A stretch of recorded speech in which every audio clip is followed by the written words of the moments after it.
How to reset forgotten password on Bilibili. First of all, open the app on your device.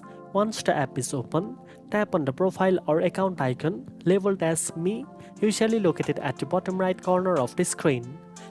Here, select the option to log in with your email or phone number. I am using email here.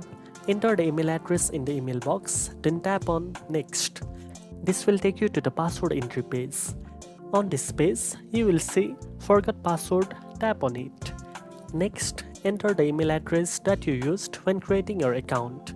Then tap on Send to receive the verification code. After entering the code, tap Next. You will then be asked to enter a new password, confirm it, and hit Reset Password. Finally, use your email ID and the new password you have set to log into your account. Now you know how to reset a forgotten password on Bilibili. If you found this video helpful, don't forget to like, share and subscribe for more tech tips. Thanks for watching and I'll see you in the next one.